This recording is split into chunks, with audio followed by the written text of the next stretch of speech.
Welcome to This Explainer. Okay, imagine this. You wake up one morning, hop in your car, and suddenly you physically cannot turn your steering wheel to the left. It's like a brand new law of physics just dropped overnight right inside your steering column. On the surface, yeah, it sounds like an absolute logistical nightmare, a wild puzzle for city planners, right? But as we unpack this amazing source material today, we're going to see how this totally bizarre citywide limitation actually transforms into a brilliant, profound metaphor for human behavior, and specifically the emotional distances we create in our own lives. Just look at this quote. Here is what nobody tells you about a world where you can no longer turn left. You find out, very fast, exactly who you were already avoiding. Wow.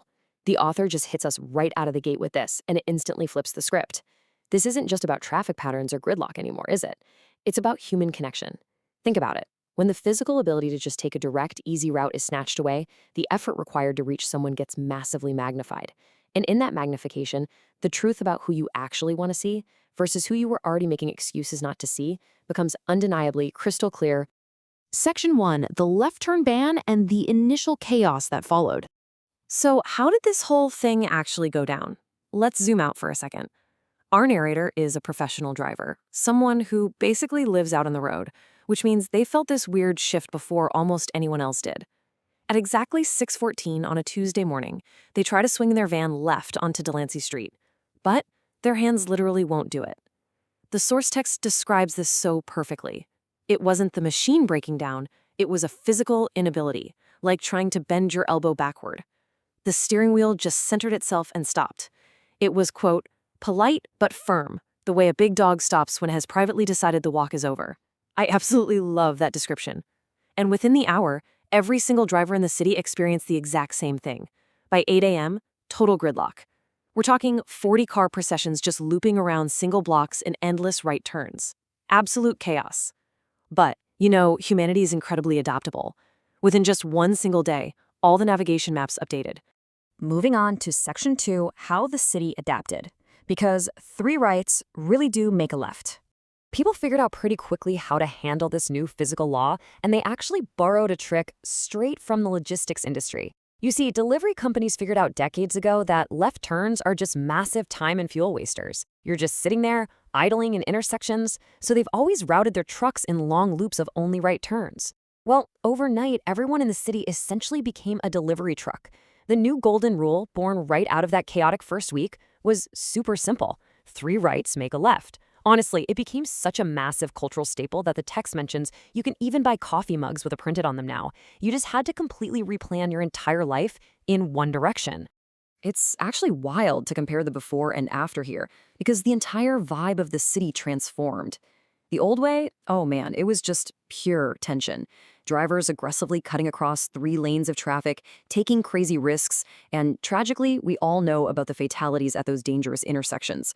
But this new way, it completely changed the rhythm of the metropolis. With everybody constantly bearing right, the source beautifully notes that the city started curving, kind of the way a river curves, and after just a month, people didn't even notice the bend anymore. Those aggressive cross-lane dive bombs? Gone. The deadly intersection crashes? Totally neutralized.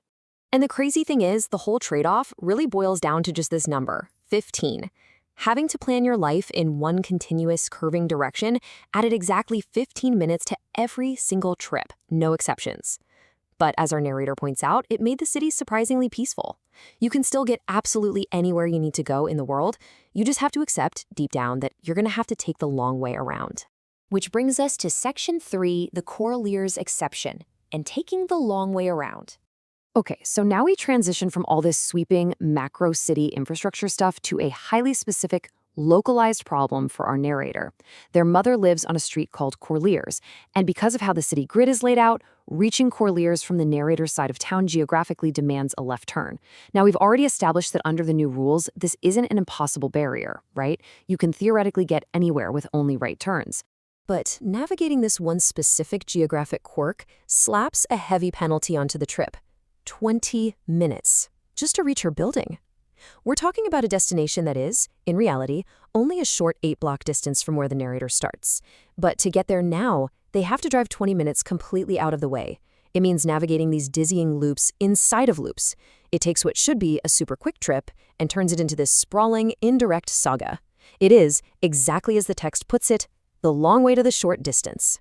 And right here is where the cold, hard logistics violently collide with emotional reality. See, despite knowing exactly how to run these right-hand loops, and remember, despite being a professional driver who can literally get anywhere in the city, the narrator drops a bombshell. They haven't driven to see their mother since March. And how do they rationalize this? With the same highly practical, everyday excuses we all use. They tell themselves it's the cost of gas. Or they tell themselves, oh, I'll definitely just make the trip this Sunday. Let's look at Section 4, the real excuse, and the internal barriers we built. This is where the profound psychological reality beneath this whole logistical nightmare finally surfaces. A right-turn-only world doesn't actually stop you from getting to your destination. No, what it actually does is test your willingness, every single time you turn the key, to go the long way for someone. And our narrator hits this startling epiphany. The inability to turn the steering wheel left, that was never the real issue. That physical left turn was really just a manifestation of an emotional left turn they had already stopped making years ago. The world didn't throw up a new barrier between them and their mother.